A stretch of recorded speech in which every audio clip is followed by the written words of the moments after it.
Madame, Monsieur, bonsoir. Tournée du président français en Afrique et coopération maroco-européenne sont au menu de questions d'actu ce soir. Quel bilan pour Emmanuel Macron en Afrique centrale? A-t-il réussi, sur cette partie du continent du moins, à redorer l'image de l'Hexagone? Le président français s'est refusé à désigner clairement la responsabilité du Rwanda dans la déstabilisation de l'Est de la RDC. Comment faut-il interpréter cela? Comment lire le refus du positionnement de Paris sur des questions très importantes en Afrique, telles que celle du Sahara marocain, comme d'ailleurs insinué et assumé par Emmanuel Macron au Gabon? La réponse avec nos experts dans cette émission. Il s'agit aussi d'analyser les contours du partenariat renouvelé entre le Maroc et l'Europe, et ce suite à la visite concluante la semaine dernière à Rabat du commissaire européen au voisinage. Et j'accueille à présent les experts pour analyser ces deux sujets d'actualité. Tout d'abord, professeur de droit et politologue consultant, maintenant qu'on ne présente plus, professeur Mostafa Sahimi. Bonsoir et bienvenue. Bonsoir. J'ai également le plaisir d'accueillir à nouveau sur ce plateau de questions d'actu professeur Zakaria Abou Dahab, professeur des relations internationales à l'université Mohamed V de Rabat. Bonsoir, professeur Abou Dahab. Bonsoir, Madame Khadija. Ça va? Très très bien, merci. Alhamdoulilah. Et avec nous par Skype depuis Casablanca, professeur Nabil Adel, directeur du groupe de recherche en géopolitique et géoéconomie à l'ESCA ou l'ESCA. Bonsoir Nabil Adel, merci de vous joindre à nous. Bonsoir Khadija. Alors, messieurs, question à propos du premier sujet d'actualité. C'est la fin de cette tournée centrafricaine d'Emmanuel Macron. Quel bilan? Mostafa Sahimi, on commencera par vous. C'est une visite qui a été faite donc par le chef d'État français du 1er au 5 mars courant. Je serais tenté de dire ceci. Tout ça pour ça. C'est-à-dire? C'est-à-dire, je ne vais pas être diplomate. Le contraire m'aurait étonné. Merci de ces amabilités. Et je voudrais dire que c'est un voyage pour rien, finalement. C'est un voyage pour rien parce qu'il est parti avec des déclarations qui avaient été faites 2 jours auparavant lors d'une conférence de presse tenue à Paris. Il a fait son voyage et, résultat des courses, si je puis dire, le bilan est ce qu'il est. Plus encore, je crois que ça a contribué à cristalliser davantage le ressentiment des populations africaines, on va y revenir évidemment, mais aussi le fait que la France, sur ce plan-là, la France de Macron, n'a pas réellement une politique conséquente en direction de l'Afrique. On pensait que c'était un discours et une démarche et un voyage dans le cadre... En parlant de discours, justement, son discours, il était un peu contrasté par rapport aux ambitions annoncées. C'est-à-dire que la France ne sera plus ou n'aura plus cette attitude paternaliste envers les pays africains. Or, le discours d'Emmanuel Macron, les discours d'ailleurs qu'il a prononcés dans les différentes haltes qu'il a eues pendant cette tournée, ont été très critiqués à cause justement de cette attitude un peu paternaliste française, quoi. Vous avez raison de le relever. Les peuples africains ont de la mémoire et se souviennent de ce qu'il avait déclaré en novembre 2017 à l'université de Ouagadougou, où il a fait un discours important, donc, notamment sur la fin de la France-Afrique.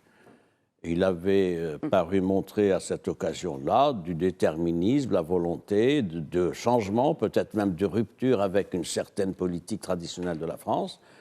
Et sur ce plan-là, ce qu'on a vu cette fois-ci, évidemment, n'est pas conforme aux principes énoncés en novembre 2017 à Ouagadougou. Il a pourtant recommencé à gérer ce même discours à Libreville et ailleurs en disant « oui, la France-Afrique, c'est fini, nous voulons de nouveaux rapports, etc. » Or, la pratique diplomatique française ne permet pas de confirmer ces professions de foi formulées en novembre 2017 et réitérées avant son voyage en Afrique. À quoi tient cette situation ? Ça tient, je crois qu'il faut connaître, me semble-t-il, l'univers culturel et politique de Macron. C'est un homme de la banque. Oui. C'est un homme qui est familier plus avec le monde de la city des multinationales qu'avec l'Afrique. Il a cet avantage de ne pas assumer l'héritage de la France-Afrique. C'est un avantage, mais à condition que ça soit compensé par une nouvelle approche. Il a une nouvelle approche annoncée, mais qui ne va pas au-devant des attentes et des aspirations des Africains. Très bien. Ça a été relevé. Nabil Adel, quand Emmanuel Macron parle de passer d'une séquence de la France gendarme à la France business, est-ce qu'on peut dire que les résultats de cette tournée en Centrafrique, ou en Afrique centrale plutôt, pardon, a démontré, ou plutôt ce sont des résultats plutôt portés économie et business, comme d'ailleurs on peut aussi décrire ce président français, quelqu'un qui est très orienté business. Est-ce que finalement, bon, peut-être sur le côté diplomatique, les résultats ne sont pas très probants, mais qu'en est-il du côté économique et business? Et est-ce qu'on peut dissocier la France gendarme de la France business en Afrique? C'est ça la question, en fait. Écoutez, je pense que, comme l'a rappelé le professeur Sremi, de par le background de M. Macron, qui vient du monde d'affaires, une banque d'affaires qui facilite le business et structure des dossiers de business, mais des business privés. Or, pour faire du commerce entre nations, l'approche est beaucoup plus compliquée.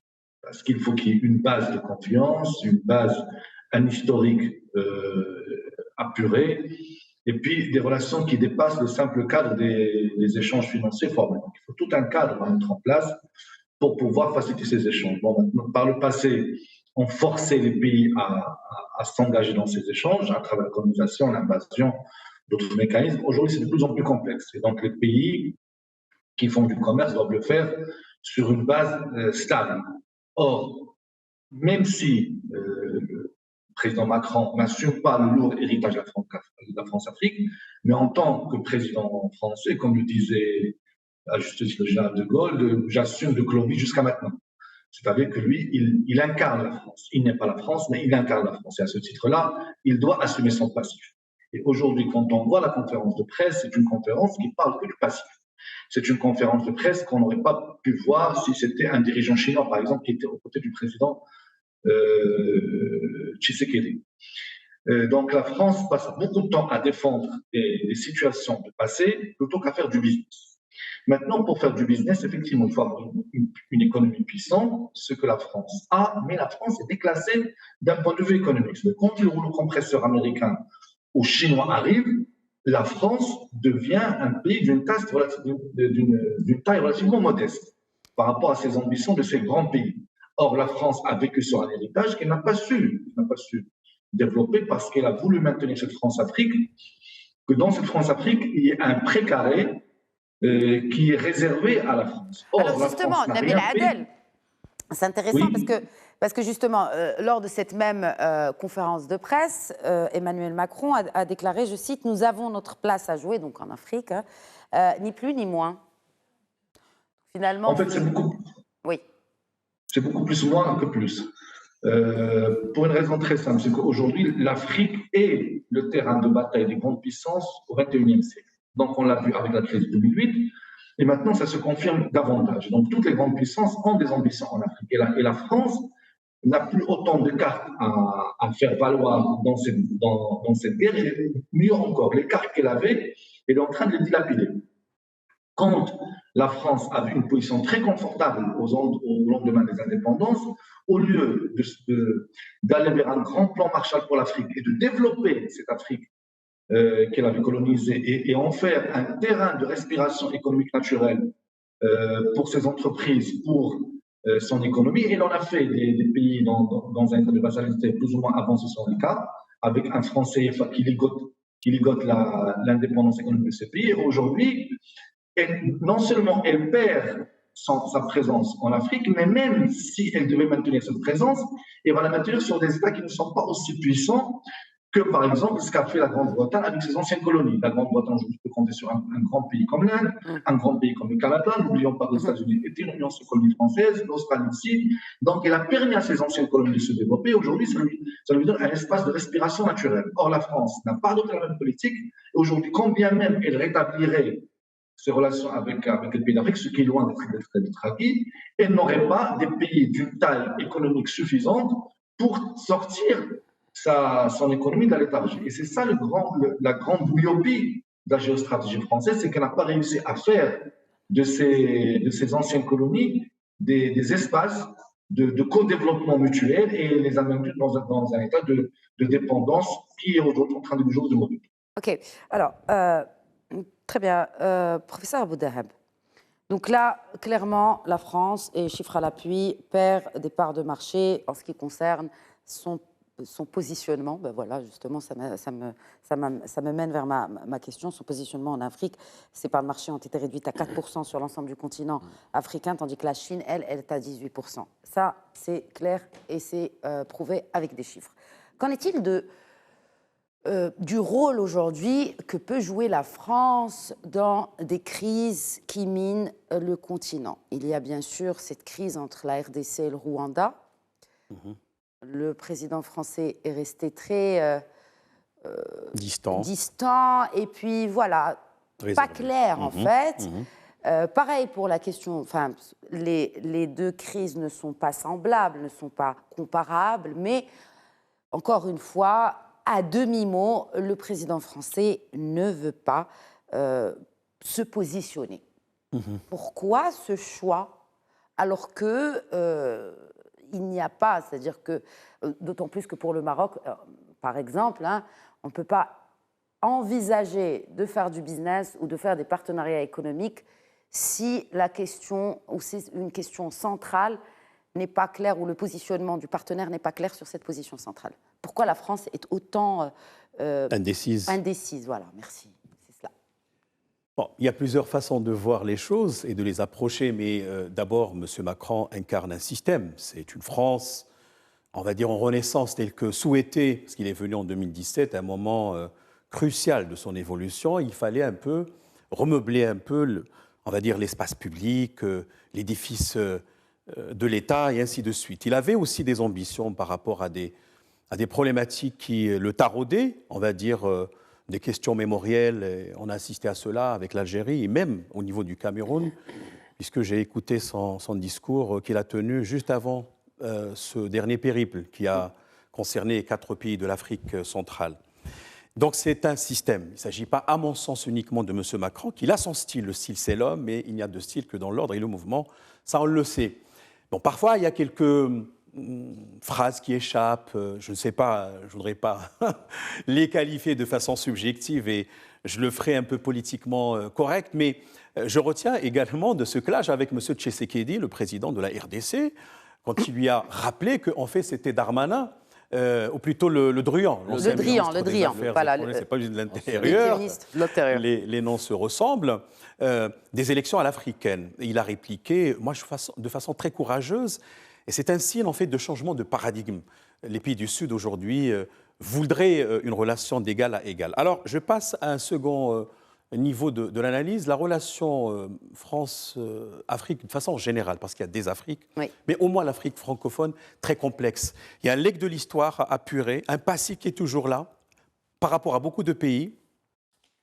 Néanmoins, nous assistons également à une recomposition du monde, comme dirait ou disait l'autre, basculement du monde, qui pousse la France, comme étant une puissance de taille moyenne, mais qui est membre du Conseil de sécurité, à chercher nolens volens, tant bien que mal, à préserver ses acquis, mais en reformulant, si vous voulez, un peu les termes de référence, parce qu'il s'agit aujourd'hui de parler de beaucoup de choses, comme le patrimoine culturel à restituer, comme la question de la jeunesse, comme la question de la transition énergétique, etc. Donc la France n'est pas seule aujourd'hui sur ce terrain-là, sachant bien que les projections tablent sur un continent africain qui va être un réservoir de croissance majeure.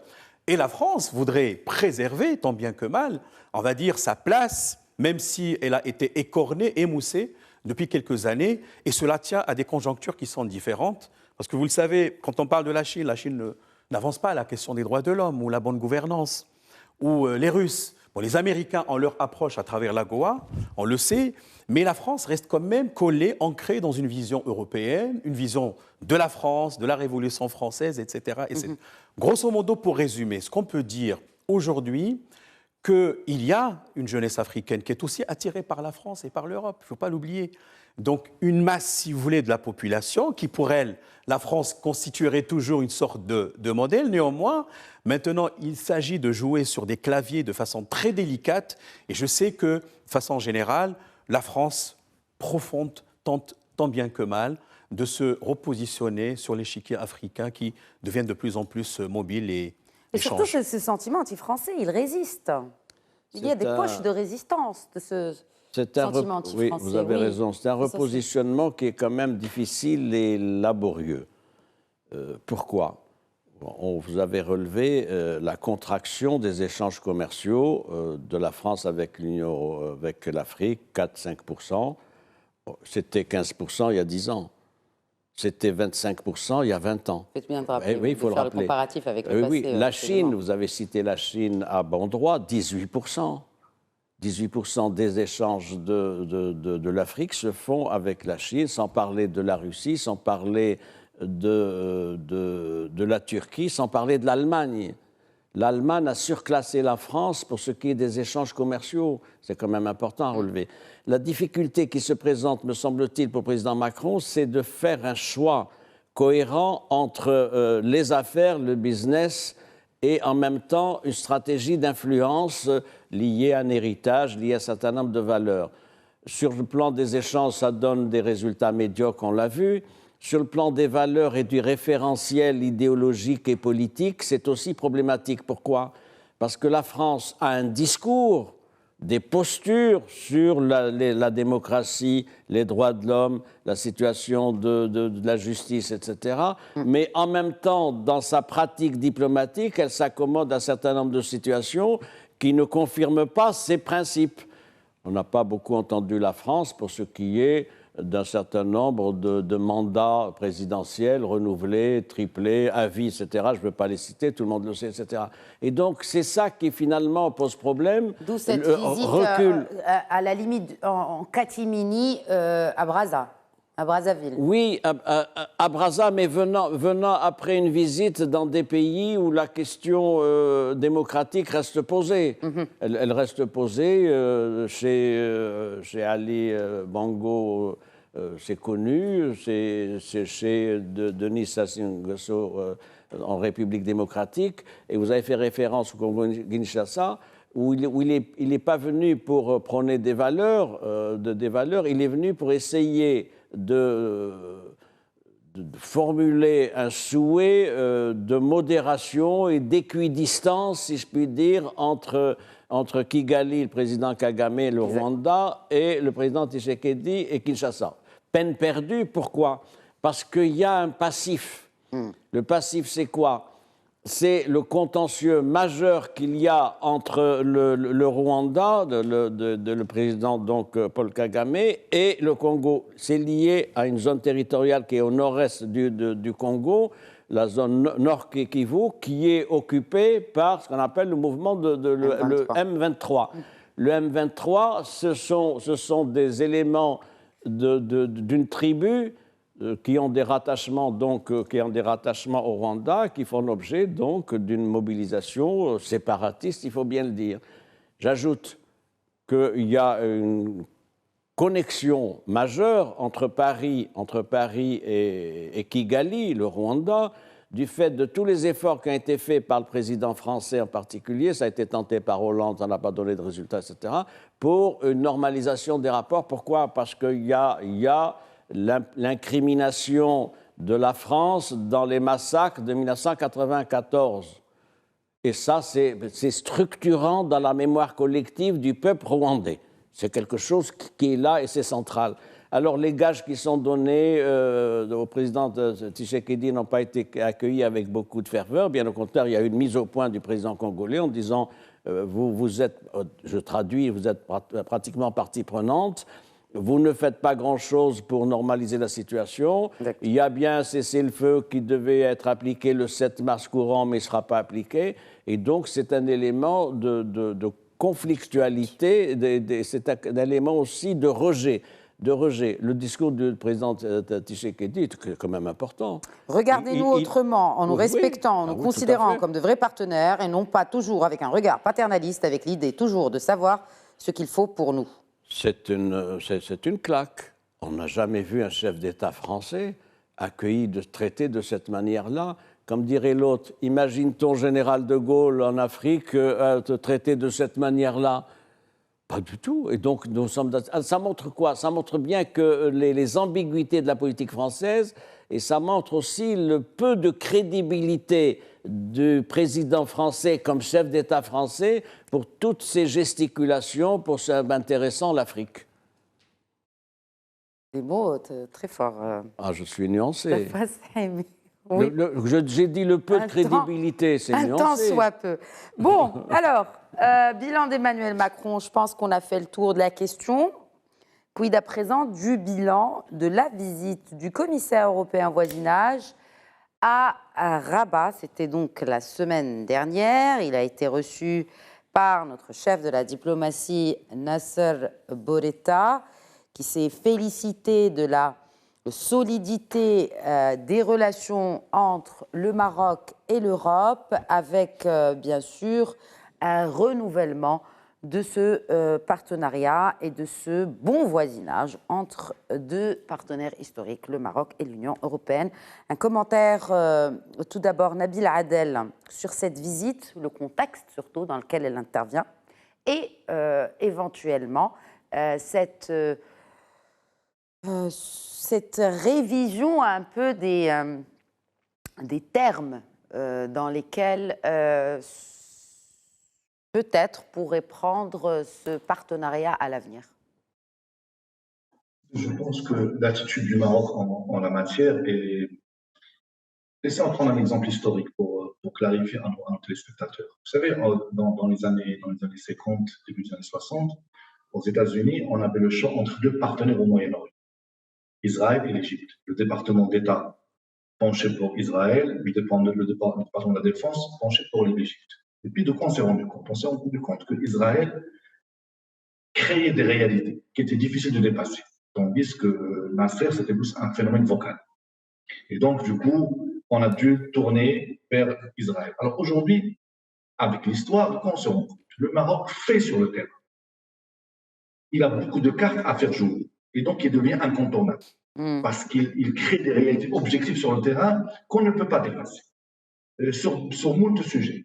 La lutte contre le terrorisme, le renseignement, la lutte contre les flux migratoires, l'économie, l'ouverture sur l'international, les infrastructures, la stabilité politique, la diversité économique, la tolérance, le discours équilibré, la stature de Sa Majesté dans le monde.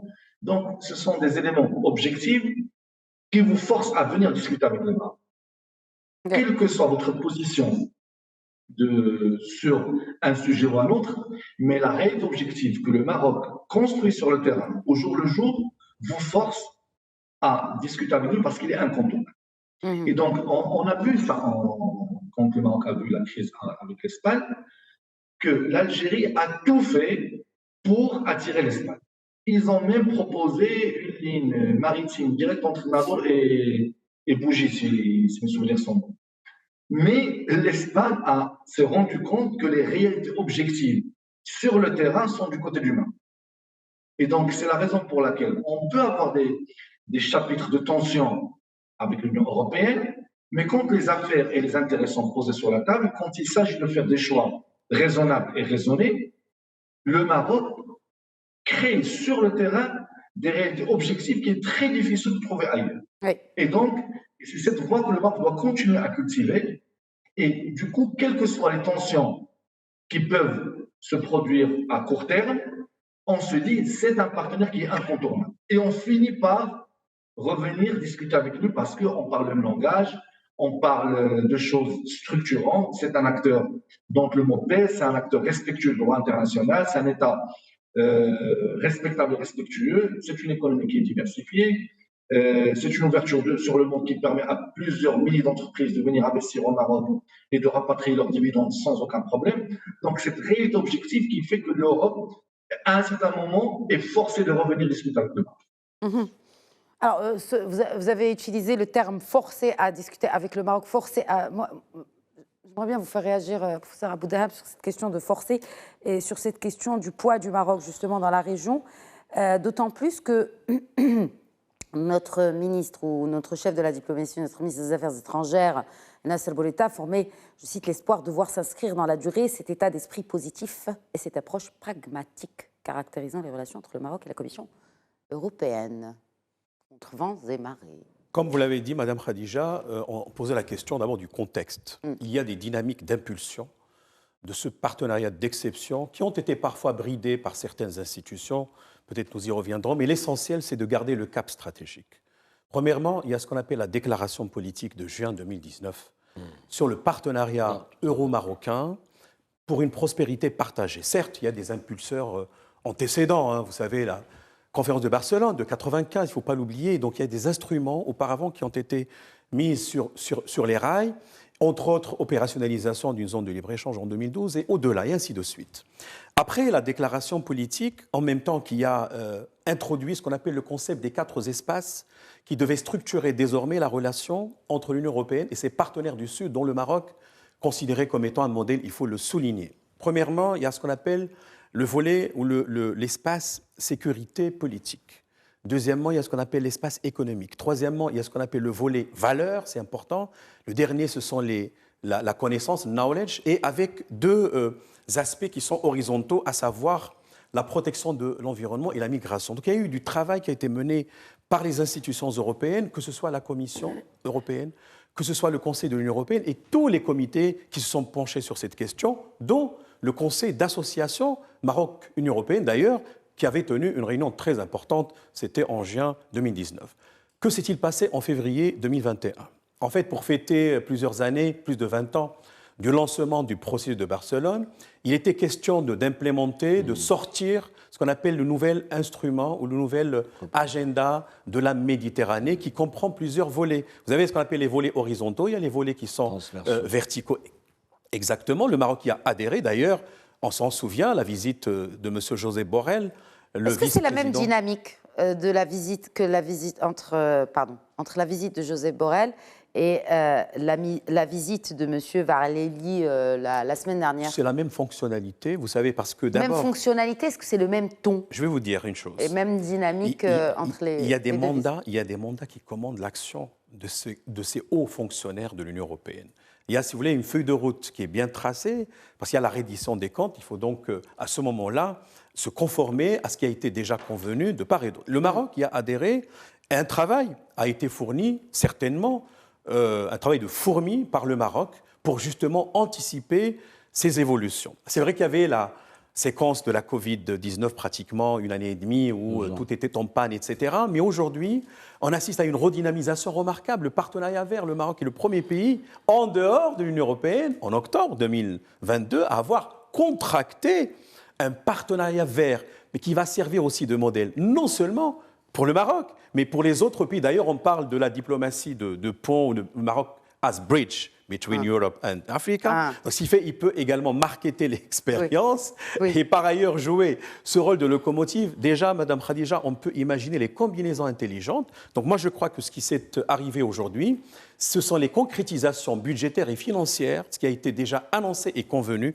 auparavant, parce que le commissaire à l'élargissement et bon voisinage, ce n'est pas sa première visite au Maroc. Il l'a eu déjà auparavant. Donc ce qui fait nous sommes aujourd'hui dans une accélération, parce que c'est un budget qui a été arrêté, qui s'étale jusqu'à 2027. Et je crois budget que le Maroc arrêté et voté par ce Parlement européen, rappelons-le. Alors, vous voulez que... Non, je veux juste voilà, préciser que ce budget-là, il est certes arrêté par la Commission européenne, voté par les parlementaires européens. Le budget dont relève ce genre de financement fait partie de ce qu'on appelle le cadre unique d'appui. C'est un budget qui a été étalé sur 6 ou 7 ans, septennat, je crois, c'est bien ça.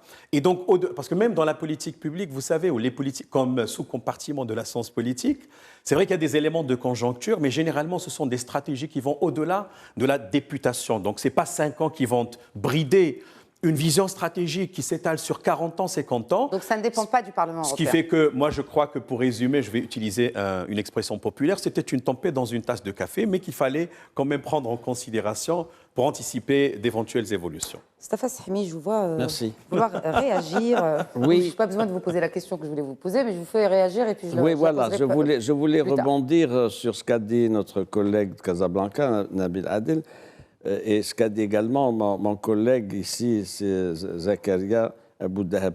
Il y a le socle des relations privilégiées entre l'Union européenne et le Maroc, qui tient à un certain nombre de facteurs connus, géostratégiques, on n'en a pas parlé, stratégiques, économiques, tout ça, c'est bien. Il y a un autre élément qui joue, qui donne une valeur ajoutée, me semble-t-il, à la position du Maroc à l'endroit de Bruxelles, c'est le leadership royal. Et je vais vous raconter, vous le savez sûrement, mais pour nos téléspectateurs de la nouvelle génération, les moins de 20 ans, prince héritier, Sa Majesté Mohamed VI a fait sa thèse de doctorat sur quoi? Coopération entre CE et l'Union européenne. La coopération entre l'UMA, l'Union du Maghreb arabe, donc c'était pas restrictif. Donc déjà ça. De groupes régionaux. Et oui, mais déjà l'UMA avait cette vision et l'Union, c'est une thèse qui a été soutenue, vous savez, à l'université de Nice. Bien. Autre élément. Prince héritier, le Smith Sidi, comme on dit, a fait un stage de 6 mois à Bruxelles, la Commission de Bruxelles, chez Jacques Delors. Pourquoi? Parce que le regretté souverain Hassan II avait tenu à ce qu'il voit sur place, indépendamment du travail académique, la thèse, il voit sur place comment fonctionne cette Union européenne. Donc, s'il y a quelqu'un qui a eu le temps de réfléchir, de voir comment ça fonctionne et comment optimiser la coopération avec le Maroc, c'est bien lui. Sur ce plan-là, il y a ici, dès les 8 premiers mois de son règne à Paris, en mars 2020, il a fait un discours tout à fait... 2000. En mars 2000, tout à fait, à Paris, il a fait un discours tout à fait historique sur cette conception-là. Et qu'est-ce qu'il avait dit? Il avait dit, nous sommes associés, bien sûr, etc., mais nous voulons plus que l'association et moins que l'adhésion. L'adhésion, vous ne pouvez pas être membre parce qu'il y a des contraintes multiples, etc. Et donc déjà, le passé académique, son stage de 6 mois à Bruxelles, plus sa première réflexion publique pour ce qui est des rapports de l'Union européenne, mars 2020 à Paris, témoigne bien qu'il avait déjà en tête ce qu'il fallait faire avec l'Union européenne et la participation du Maroc. Donc nous en sommes là. Nous en sommes là aujourd'hui. Alors, la visite, c'est bien. Vous avez posé une question sur la différence de tonalité entre la visite. C'est ce que j'allais vous poser comme question, justement, entre Borrell et celle du commissaire chargé du voisinage. Vous voyez que je vous écoute. Il y a la visite de Joseph Borrell début janvier 2023 et celle de Olivier Varelli il y a quelques jours. Joseph Borrell, il a un statut particulier. Il est vice-président de l'Union européenne, ah oui, il faut le président, de la Commission, et il a en charge la diplomatie et les questions de sécurité. Ça veut dire quoi? Ça veut dire qu'il a du recul par rapport aux différents secteurs de coopération existants entre Bruxelles et le Maroc. Et c'est pour ça que il s'était permis d'ailleurs de relever lors de sa conférence de presse du 5 janvier courant, in fine, la question des droits de l'homme, etc. Il avait même fait référence à l'histoire du Maroc-Gate en disant que tolérance zéro. Comme si nous étions partisans d'une totale absence de tolérance, mais il avait fait passer quand même les messages. Je rappelle quand même que le même Joseph Borrell, en septembre dernier, dans une interview à une radio espagnole, avait posé, en réponse à une question, avait dit « Oui, mais il faut que les populations sahraouies soient consultées ». Oui, ce qui était un pavé dans la mare, dans un contexte particulier. S'il y a quelqu'un qui connaît bien le dossier du Sahara marocain, c'est bien lui, parce qu'il a été ministre des Affaires étrangères. Donc il y a bien une différence de tonalité entre Joseph Borrell comme vice-président qui a du recul, qui a une approche plus globale de la politique extérieure de l'Union européenne, et le commissaire chargé du voisinage, Olivier Varilly. Pour autant, nous avons des accords importants, on va sûrement y revenir. Il reste quand même... Est-ce que c'est équitable sur tous les accords, sur tous les aspects de coopération? Est-ce que tous les aspects de coopération sont couverts de la même manière et atteignent quand même un statut assez avancé? Est-ce qu'on peut le dire sur tous les statuts, d'ailleurs, sur les bases qu'a évoquées tout à l'heure professeur Abou Daoud? Oui, moi je dois dire que j'ai étudié ces accords comme vous. Il y a une carte, il n'y a pas un menu fixe. Il y a une carte qui se décline de plusieurs secteurs. Il y a un programme Karama, vous savez, pour la protection sociale. Ah, vous parlez de ce qui a été signé. Oui, ça c'est signé. C'est du concret. Oui. C'est la première fois qu'on voit l'Union européenne s'engager sur un programme de protection sociale avec un pays tiers, un pays de... Ah oui, c'est important. Il y a également le programme Terre verte, ça a été dit pour ce qui est de la transition verte.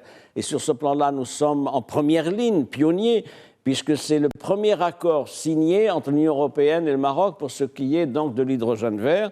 J'ajoute un appui à l'administration publique, 50 millions d'euros, c'est pas rien. C'est pour la réforme de l'administration et sa modernisation. L'inclusion financière, j'ajoute un point, la question migratoire. L'Union européenne a fait enfin un effort portant sa contribution, cette fois-ci, à 152 millions d'euros. Auparavant, c'était entre 100 et 120 millions d'euros. Le Maroc a toujours considéré que l'aide européenne était insuffisante, qu'il fallait faire un gros effort. Avec quel argumentaire développé par le ministre des Affaires étrangères, Nasser Bourita? Nous ne sommes pas chargés d'assurer la sécurité des frontières européennes. Okay. C'est pas notre job, c'est pas dans nos fonds. Nous sommes chargés, nous avons un pouvoir régalien, souveraineté, d'assurer la gestion, la sécurisation de nos frontières. C'est à l'Union européenne à prendre des dispositions qu'il fallait. Je note d'ailleurs le différentiel entre l'aide apportée par l'Union européenne à la Turquie, 3 milliards d'euros par an. Et oui, ça continue. Tous les ans, il y a 3 milliards d'euros pour éviter qu'il y ait une invasion donc, d'un certain nombre de peuples, de réfugiés, etc. Donc nous en sommes là, ça nous coûte cher, il faut le dire, et les Européens ont pris conscience enfin qu'il fallait faire un geste dans ce domaine. Alors, qu'en est-il des gestes qu'a fait le Maroc, enfin, je vais dire des efforts colossaux qu'a fait le Maroc pour sortir de cette fameuse liste grise du groupe d'action financière et cet appel clair et sans équivoque du ministre des Affaires étrangères qui invite l'Union européenne à interagir rapidement avec cette nouvelle en retirant le Maroc de la liste grise de l'Union. Nabil Adel, un commentaire. Et comment? Alors, rapidement, je voudrais juste réagir sur cette histoire de régulation des flux migratoires. Pour dire deux mots, aujourd'hui, les 150 millions d'euros ne sont pas du tout suffisants pour endiguer toute la vague migratoire. Oui, évidemment, bien sûr. Aujourd'hui, il est grand temps qu'on mette sur la table une rallonge budgétaire parce que, comme l'a rappelé le professeur Sahimi, à juste titre, le Maroc n'est pas le gendarme, pas le douanier de l'Europe et chacun doit contrôler ses frontières. Le Maroc le fait dans un geste de collaboration, de bon voisinage, mais il ne faut pas que le fardeau financier,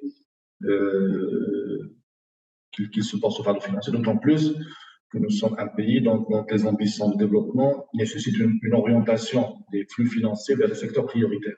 Donc je pense qu'une rallonge budgétaire que les officiels négociants en temps opportun doit être discutée et le plus rapidement possible, surtout que la pression ira crescendo sur le Maroc. Maintenant, pour revenir à cette histoire de liste grise, ce qu'il faut savoir, c'est que c'est un travail de longue haleine. Les gens lisent le Maroc a été retiré de la liste grise, ils pensent que c'est un travail qui est facile. Non, au contraire, c'est un travail qui demande beaucoup d'efforts. Il faut une maturation du secteur financier, il y a des efforts réglementaires, des efforts en matière d'organisation, en matière de système d'information, en matière de formation du personnel. Et donc, c'est le genre de projets qui prennent beaucoup de temps, qui nécessitent beaucoup d'efforts, parce que vous changez toute l'organisation de votre circuit financier pour l'orienter dans le sens souhaité. Aujourd'hui, le Maroc qui a été enlevé de cette liste grise ne peut que s'en féliciter parce que ça va avoir un impact important, et ça rejoint ce qu'on disait tout à l'heure, ce que le Maroc fait sur le terrain. Il impose des réalités objectives sur le terrain qui forcent les partenaires à discuter avec lui, même si le terme peut sembler contradictoire, forcer quelqu'un à discuter, mais bon, c'est la réalité des relations internationales. Aujourd'hui, plus vous investissez sur des choses, une réalité objective, infrastructure, développement économique, renseignement, sécurité, plus vous augmentez les cartes qui vous permettent de négocier avec vos partenaires, et c'est tant mieux. Donc, c'est ça la géopolitique. Maintenant, sur cette liste grise, le ministre Borrell a raison d'inviter l'Union européenne à aller dans ce sens, mais ce qui est important pour un téléspectateur, c'est de savoir que c'est le genre d'initiative qui permet d'abord de rassurer les investisseurs internationaux, parce que le Maroc devient un pays, d'un point de vue financier, pas politique, d'un point de vue financier stable, où on peut faire des affaires d'une manière saine et crédible. C'est le genre d'indicateur auquel les investisseurs internationaux font très attention, même les marchés financiers dans leur notation, et qui va se traduire par le coût que vous payez sur votre dette, vont regarder ces éléments avec beaucoup d'attention, et qui fait que le Maroc progresse dans les radars des investisseurs internationaux. Si aujourd'hui l'OCDE ouvre un bureau à Rabat, un desk Maroc à Rabat, et l'OCDE c'est un club de pays très riche, ça veut dire que le Maroc est en train d'avancer très sereinement vers le club des pays avancés. Donc il y a encore du travail à faire d'un point de vue économique, d'un point de vue institutionnel, infrastructurel, mais la tendance est là. Oui. Donc ce genre d'initiative, telle que la liste grise, telle que tout ce dont on vient de passer, le partenariat est renouvelé avec l'Europe, consacre cette nouvelle réalité que le Maroc a mis 20 ans à construire sur le terrain, et aujourd'hui il en cueille le fruit. Juste un chiffre, puisque vous parliez tout à l'heure du flux des flux migratoires illégaux vers l'Europe. Le Maroc dépense un demi-milliard d'euros par an. On est très loin de justement cette aide, ou en tout cas cette enveloppe qui a été annoncée. Et effectivement, vous faites bien de rappeler que ce n'est pas suffisant, alors que ce ne sont pas des appels comme ça à l'aide, mais bien au contraire au partenariat pour gérer un challenge qui est commun entre le Maroc et l'Union européenne. Mais Moustapha Sahimi, vraiment rapidement... Rapidement, oui. Est-ce que vous m'autorisez à renverser la table? Comment? Est-ce que vous m'autorisez à renverser la table pour dire deux choses? Oui. La première, cette histoire du Gafi est posée depuis 2018 au gouvernement marocain. Qui était chef du gouvernement en 2018? Il faut bien le dire, c'est des faits, c'est le gouvernement. Eh oui, donc c'est un travail qui n'a pas été fait, un travail qui n'a pas été fait, qui a traîné.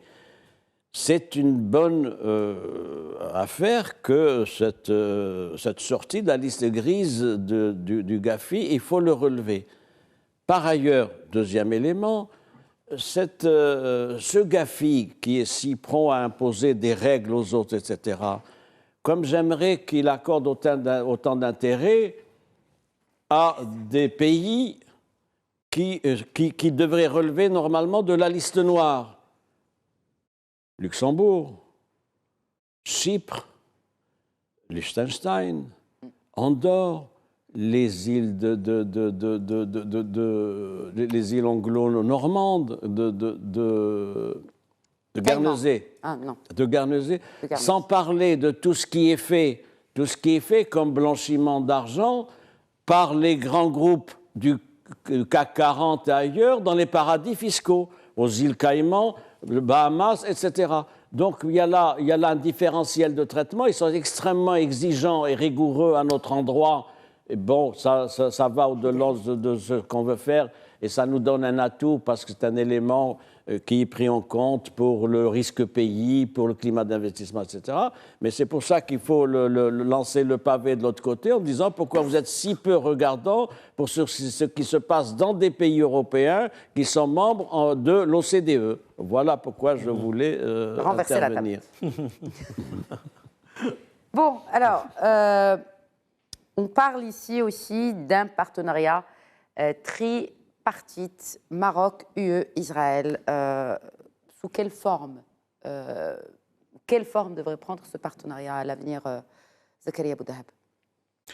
Alors, cette fois-ci, peut-être, je vais même donner un témoignage pour lequel on était invité. D'ailleurs, précisément réfléchir sur la triangulation. Il y a du travail qui a été mené auparavant.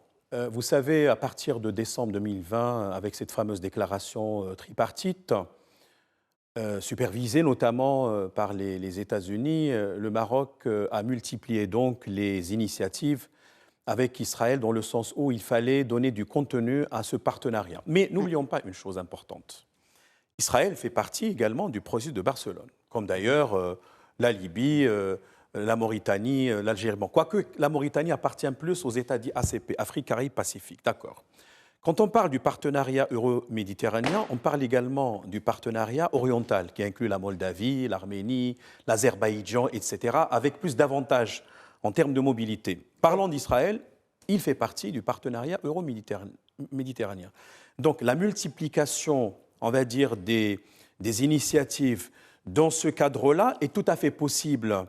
Et même les accords conclus le permettent. On peut citer quelques exemples qui incitent les pays appartenant au flanc sud de la Méditerranée à collaborer ensemble avec l'Union européenne, avec des financements, des appuis techniques, un accompagnement en termes d'expertise, etc., etc. Ceci dit, aujourd'hui, il y a des questions qui ont été identifiées comme porteuses, on va dire, de développement, pour l'intérêt bien compris de toutes les parties contractantes, la question de l'eau, l'agriculture, la digitalisation, la recherche-développement, etc., etc.